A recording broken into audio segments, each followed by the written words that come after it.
Assalamualaikum teman-teman, apa kabar hari ini? Semoga kalian sehat selalu. Hari ini aku mau ngebacain kartu tentang hubungan kamu dan dia.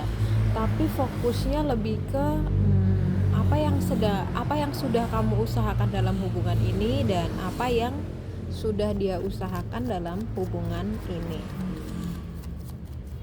Supaya kalian itu nggak saling ngerasa kayak aku paling effort loh di sini. Nah, ini tuh bisa untuk refleksi kalian supaya lebih memahami pasangan masing-masing kayak gitu. Juga lebih memahami apa kebutuhan kamu itu ada pada pasanganmu gitu.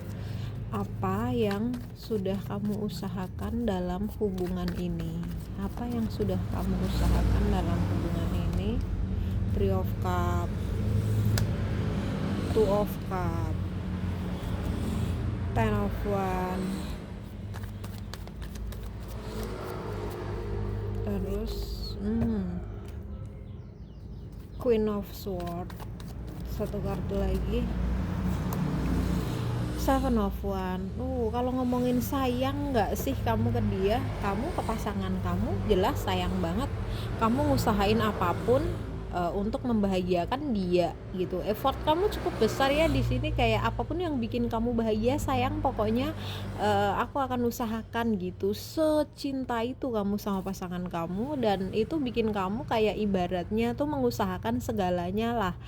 Muncullah rasa capek di sini tuh kan, kamu menghandle segalanya tanpa banyak mengatakan kalau ini tuh terlalu berat untuk aku. Enggak, kamu tuh jarang ngeluh sampai-sampai kamu tuh kelelahan sebenarnya, tapi saking sayangnya kamu ke pasangan kamu di sini kayak tidak terlalu atau kamu mengabaikan rasa capek yang sedang kamu tanggung ini. Terus di sini kamu sadar nggak sih dengan semua pengorbanan kamu, usaha kamu sangat sadar dengan semua yang kamu lakukan itu. Kamu juga ngerasa kelelahan. Mungkin kamu perlu ngobrol sama pasangan kamu deh ya, supaya kamu tuh tidak melebihi kapasitas kamu. Takutnya nanti kamu yang capek duluan di hubungan ini tuh. Kayak ini kan mode orang yang tetap bertahan meskipun kelelahan ya. Di awal tuh terasa manis, di awal terasa nggak apa-apa, tapi makin kesini kok terasa kayak jadi beban kan gitu ya. Awalnya sih ya udah mungkin demi kita berdua, tapi makin kesini makin terasa berat. Itu dari kamu ya. Tulus nggak sih kamu? Aku ngelihatnya kamu tulus ya. Cuma kita lihat dulu dari sisi pasangan kamu, apa yang sudah dia usahakan dalam hubungan ini. Pasangan kamu yang sudah dia usahakan dalam hubungan ini.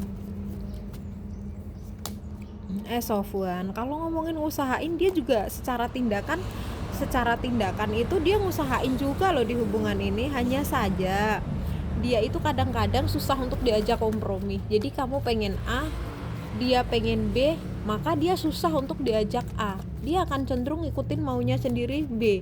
Lah kalau jadi perdebatan, kita harus jadi A atau jadi B, cenderung dia akan kekeh di B karena dia orangnya tuh kayak hanya ngikutin apa maunya dia. Apa itu buruk? Sebenarnya nggak buruk, tapi lebih ke dua orang ini seharusnya yang jadi pemimpin satu gitu. Jadi kayak kalau kamu ngikutin maunya dia, selama itu tidak memberatkan kamu ya ikutin. Tapi selama itu bikin kamu capek ya kamu ngomong ke dia gitu. Dan cara menyampaikannya ke orang ini tuh tidak bisa dengan ibaratnya kayak memerintah gitu, kayak aku nggak mau kayak gini, harusnya gini. Itu nggak cocok dikatakan ke dia. Orang seperti dia itu kayak kadang-kadang butuh fakta. Misal kamu nggak cocok nih, nah kamu pakai logika kamu nih, kamu kan bisa ngejelasin secara logika nih. Biasanya kayak kamu bisa ibaratnya tuh ngeyakinin dia, tapi tidak harus dengan debat, karena ketika perdebatan itu terjadi cenderung dia menarik diri, kayak nggak suka ribut gitu. Tapi ketika kamu ngejelasinnya dengan baik-baik, maka dia akan mendengarkan kamu. Biasanya kayak gitu.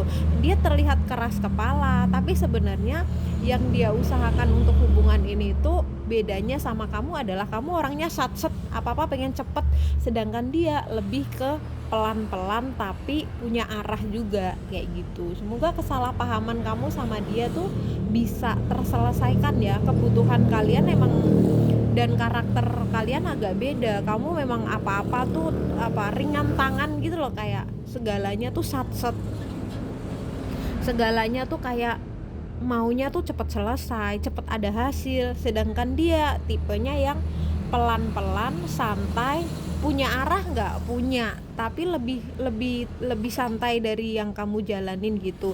Terus sisinya dia juga nggak mudah terbawa arus gitu loh. Dia ngikutin ritmenya dia sendiri. Jadi kadang ketika kamu sudah sampai di depan, kenapa dia masih di belakang? Nah, kamu nggak bisa marah-marah ke dia, kenapa kamu lama sekali gitu kan. Ayolah, ini kita harus lebih cepat. Dia nggak bisa dipaksa untuk berjalan cepat seperti langkahmu, nggak bisa. Dia ngikutin langkahnya sendiri. Kalau dipaksa nanti dia kayak mundur, terus kayak agak menjauh dari kamu, bisa jadi mengabaikan kamu gitu. Nanti itulah yang bikin salah paham ini seperti tidak berujung dan kamu capek gitu. Coba deh dipahami lagi ya, apa kebutuhan kamu, apa kebutuhan pasangan kamu, dicari jalan tengahnya gitu. Tapi kamu juga pinter-pinter ibaratnya menenangkan diri ya namanya hubungan nggak mungkin nggak ada badainya, pasti ada badainya. Tapi bagaimana cara kamu menyelesaikan, kamu kenali karakter dari pasanganmu itu dulu. Jadi sekian untuk pembacaan hari ini. Kalau ini kamu ngerasa cocok dengan bacaan ini, semoga kamu bisa ibaratnya mengambil keputusan yang tepat dalam hubungan. Coba dipikirkan lagi, apa sih kebutuhan pasanganku dan selama ini apa kebutuhanku, kenapa kita sering banget ibaratnya kayak konflik. Nah, dicari titik permasalahannya dulu. Jadi emosinya diturunkan dulu, jangan terburu-buru untuk memutuskan hubungan atau terburu-buru kayak ingin pergi. Coba dipahami pasangannya dulu, oke, kayak gitu. Dan semoga pasanganmu juga belajar untuk memahami kamu supaya nggak saling menyakiti, kayak gitu. Baik-baik ya hubungan kalian ya.